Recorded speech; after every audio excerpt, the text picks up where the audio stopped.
اعوذ باللہ من الشیطان الرجیم بسم اللہ الرحمن الرحیم۔ پچھلے ویڈیو میں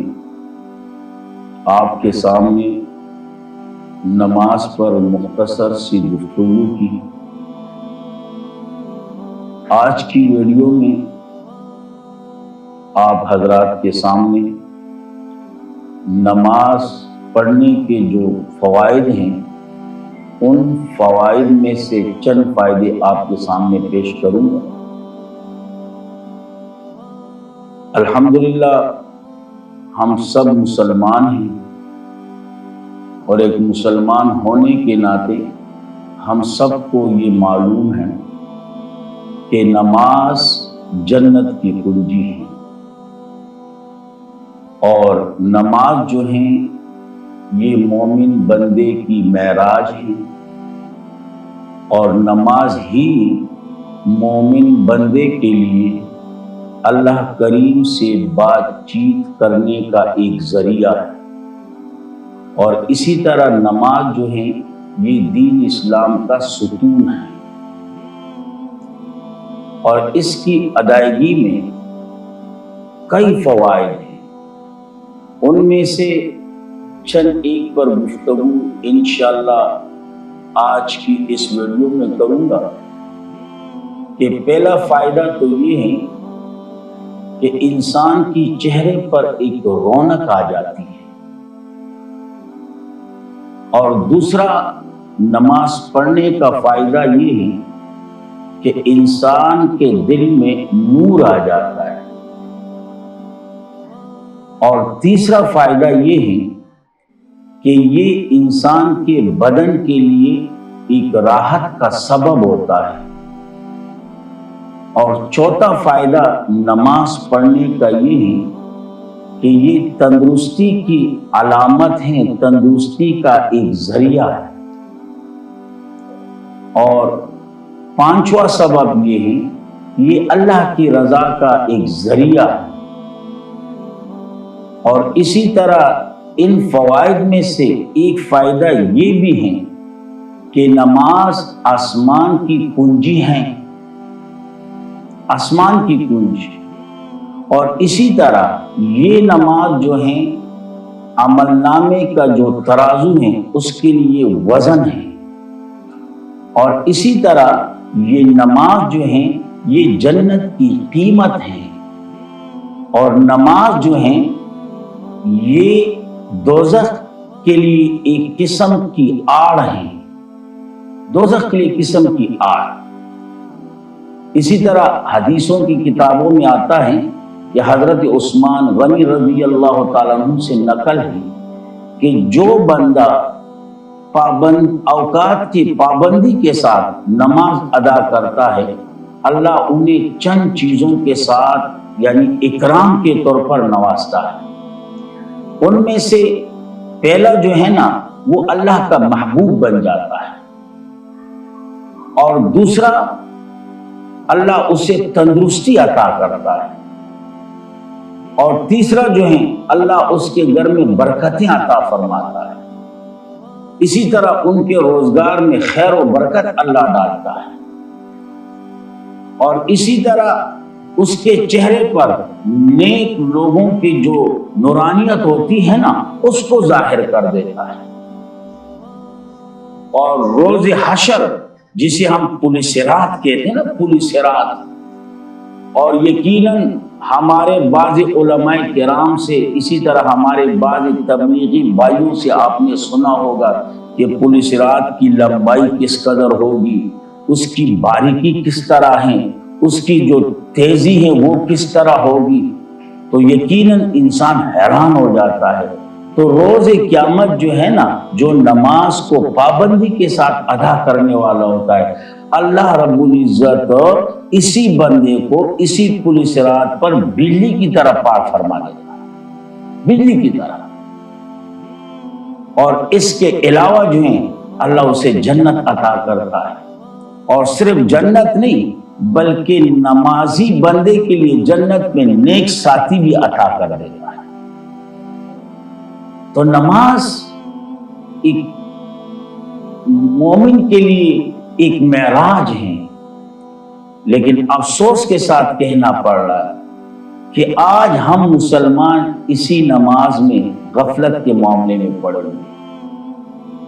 غفلت کے معاملے میں۔ بعض ایسے بھی ہیں کہ پورے دن جو 5 نمازیں ہیں ان میں سے کوئی بھی نماز نہیں پڑھا۔ بعض ایسے بھی ہیں کہ چلو جی 5 میں سے 2-3 پڑھ لیے،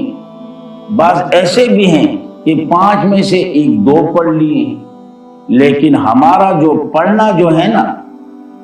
وہ صرف پڑھنے کی حد تک ہے۔ جو صحیح طریقہ ہے، جو سنت کے مطابق نماز پڑھنے کا طریقہ ہے، ان تمام سے ہم غافل ہیں، تمام سے غافل ہیں۔ کیونکہ ہماری جو نماز ہیں، جب ہم تکبیر تحریمہ کے لیے ہاتھ اٹھاتے ہیں تو وہاں سے لے کر سلام پھیرنے تک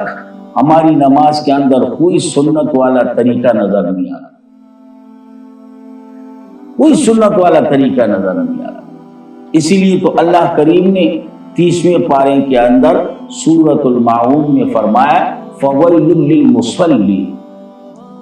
الَّذِينَ هُمْ عَنْ صَلَاتِهِمْ سَاهُونَ۔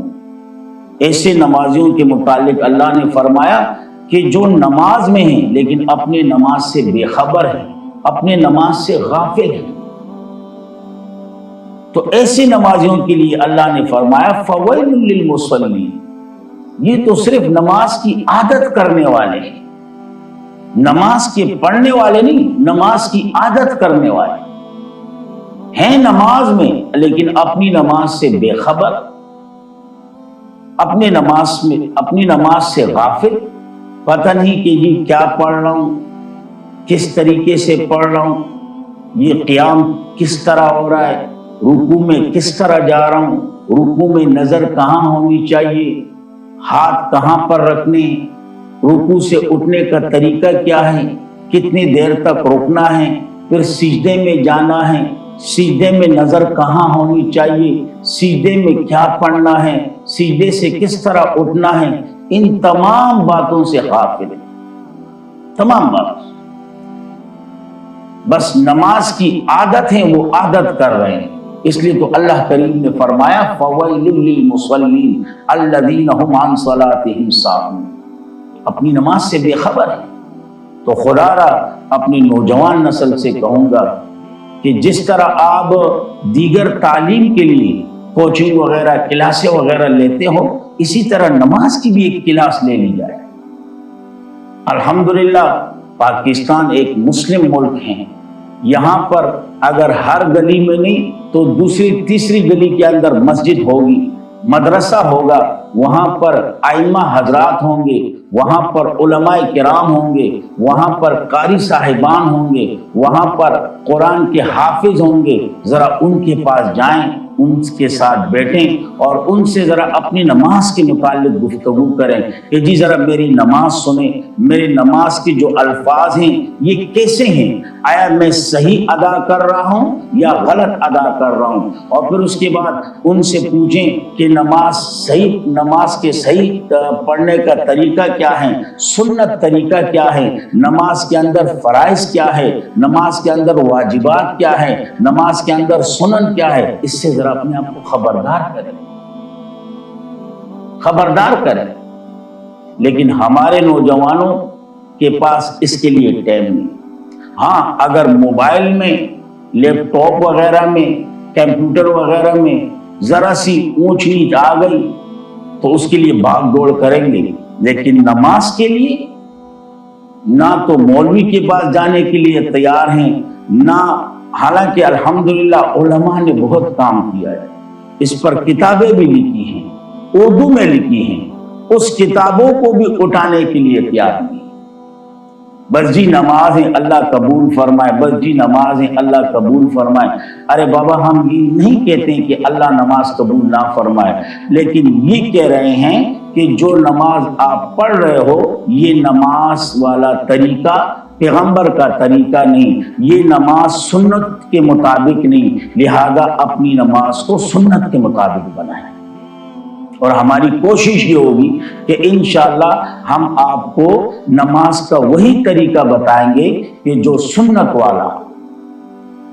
بغیر کسی چون چرا کے، بغیر کسی اختلافی مسائل کے اس کو ایک سائڈ پہ رکھیں گے، لیکن جو سنت والا طریقہ ہے، جو سنت والی نماز ہیں، اسی کے مطابق انشاءاللہ ہم آپ کو بتائیں گے کہ تکبیر تحریمہ میں ہاتھ کہاں تک اٹھانا ہے، آپ صلی اللہ علیہ وسلم سے جو ثابت ہیں اس کے متعلق آپ کے سامنے، اس کے متعلق آپ کو بیان کریں گے۔ اسی طرح تکبیر تحریمہ کے بعد ہاتھوں کو باندھنا ہے، کس طریقے پر باندھنا ہے، کہاں پر ہاتھ کو رکھنا ہے، رکوع میں کس طرح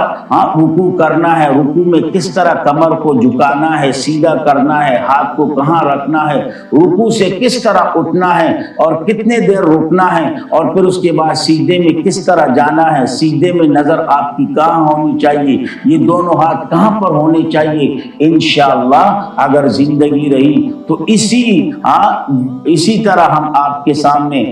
مختصر طور پر یہ جو سنت والی نماز ہے اسی میں ہم آپ کو بیان کرتے رہیں گے۔ اللہ رب العزت ہمیں عمل کرنے کی توفیق عطا فرمائے، اور اللہ ہم سب کو صحیح نمازی بنائے، اور اللہ ہماری نمازوں کو سنت والی نماز بنا دے۔ وآخر دعوانا الحمدللہ۔